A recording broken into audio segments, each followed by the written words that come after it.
surgiu uma voz do céu. Aqui diz, desceu sobre ele o Espírito Santo em forma corpórea, como pomba. Esta forma corpórea pode ter sido, para quem viu, a forma de não é um Espírito Santo, vamos dizer assim, etéreo, uma forma corpórea. Então, era numa forma de vamos dizer assim, de um ser humano, desencarnado, mas um ser humano. Um espírito mediano? Não. Um espírito muito elevado. Ele veio até Jesus, que é um espírito o quê? Bom? Jesus é um espírito bom? Não. Jesus é um espírito puro. Portanto, não poderia vir até Jesus um espírito puro. Desculpa, um espírito bom. Tem que vir da mesma forma um espírito da falange do Messias.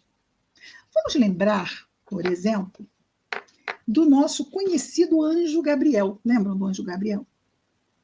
O anjo Gabriel, ele fala a Zacarias o quê? Quando Zacarias questiona, será que sim, será que não? E Gabriel diz, eu sou aquele que está diante do Senhor, diante de Deus. Ou seja, Gabriel também é um espírito puro. Jesus é o espírito puro que nós tivemos contato direto, ok? Mas ele não é o único espírito puro do nosso sistema.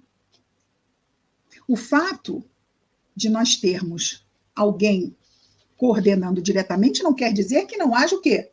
Outros que o assessoram.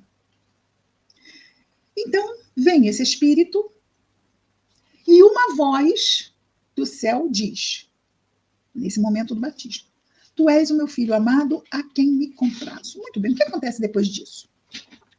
É o que nós vamos ver no capítulo 4. O que é interessante é que esse espírito não vai embora nesse momento. Quer dizer, ele não simplesmente vem para o momento do batismo, que era um momento, vamos dizer assim, que havia sido predito no Antigo Testamento, estava na profecia.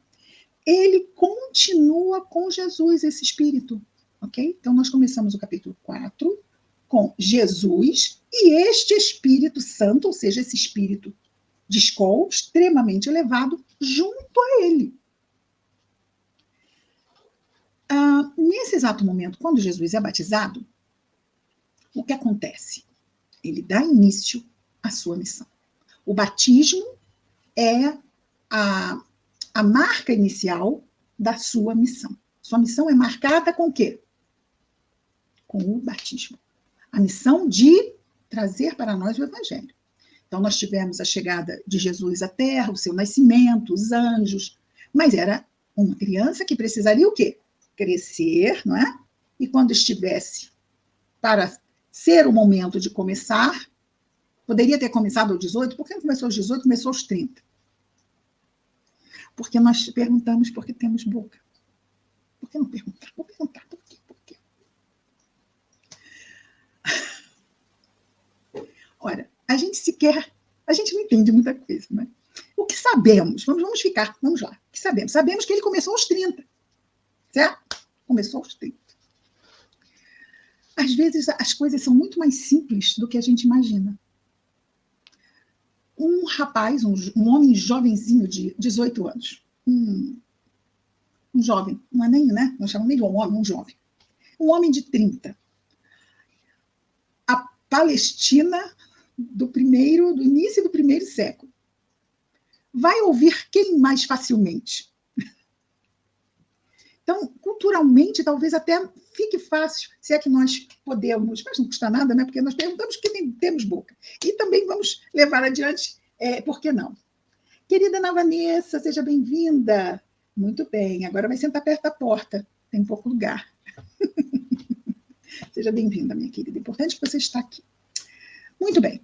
Então, o nosso Jesus, ele estava começando, não importa porque ele começou naquele momento, foi toda uma programação, já no Antigo Testamento estava tudo certo, era desta forma, pronto, e desta forma tinha que ser. João, que já o conhecia, disse assim, Senhor, mas sou eu que vou ter que fazer isso? E ele fala assim, vamos fazer como está lá. Faça, simplesmente faça. E João fez. João, o Batista, não é? Não o evangelista. E então, após o batismo, vamos ver aqui como começa. Ele ia começar a botar ordem na casa. Qual é a casa? Qual é a casa? Planeta Terra. Antes da chegada de Jesus, havia estado perto da crosta uma luz tão grande como a dele? Não. O que acontece?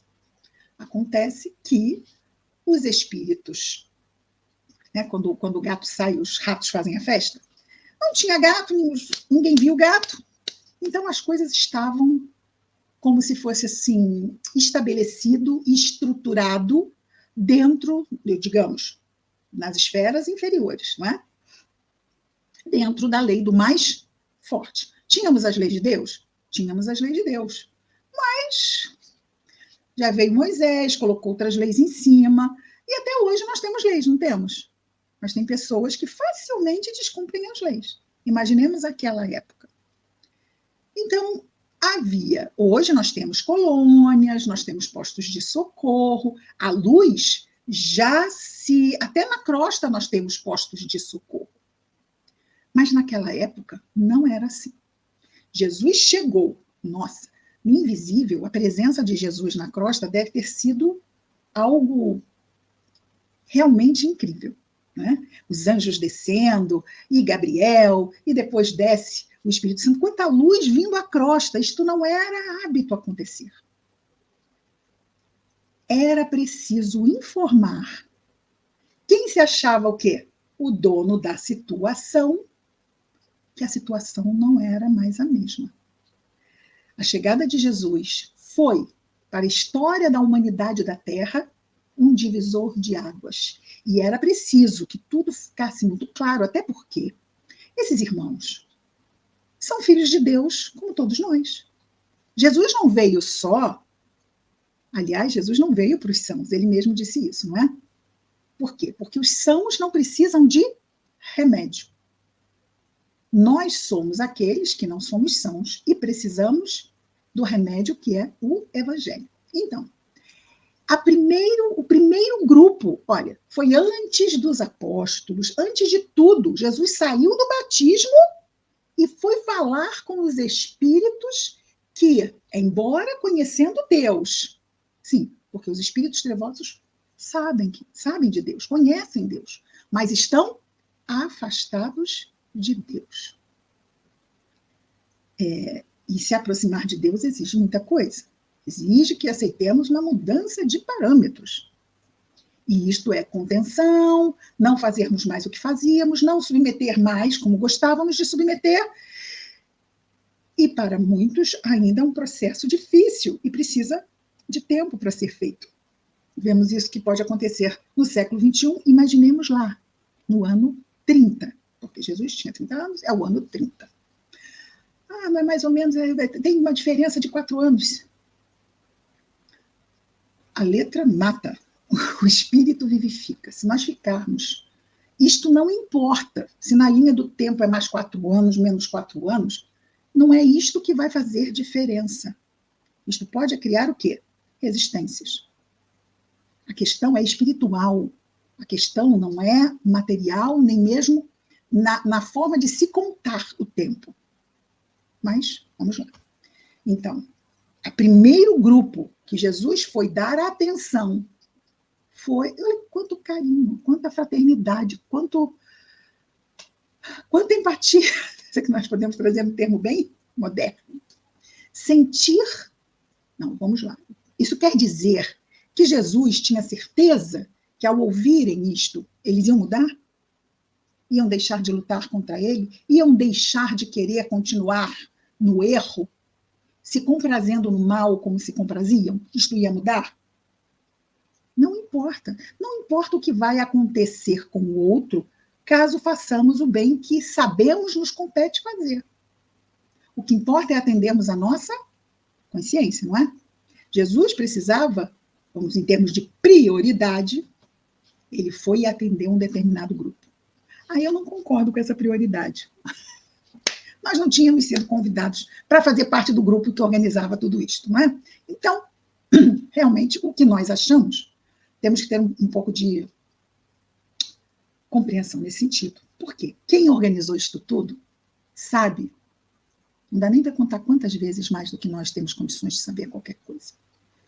Sabem num nível de sabedoria, num nível de compreensão, num nível de tudo, que nós estamos assim, anos-luz de chegar e compreender. Então, eles decidiram.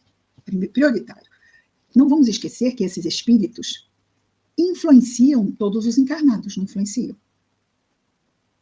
Se nós estivermos vigilantes, se a nossa vibração cair, quem é que nós vamos sintonizar? Ah, mas eu não penso em maldade. Se eu ficar reclamando, se eu ficar irritado, se eu ficar endurecido, triste, naquela tristeza sem fim, ou seja, num ressentimento que não acaba, e esse, claro, é tudo entre aspas, porque é claro que vai acabar um dia, mas aquela coisa que às vezes eu vou alimentando, eu vou arrastando, a minha vibração vai estar boa.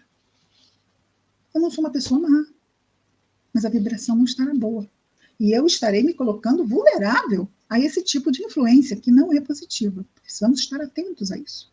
Ah, como eu posso fazer evangelho no lar?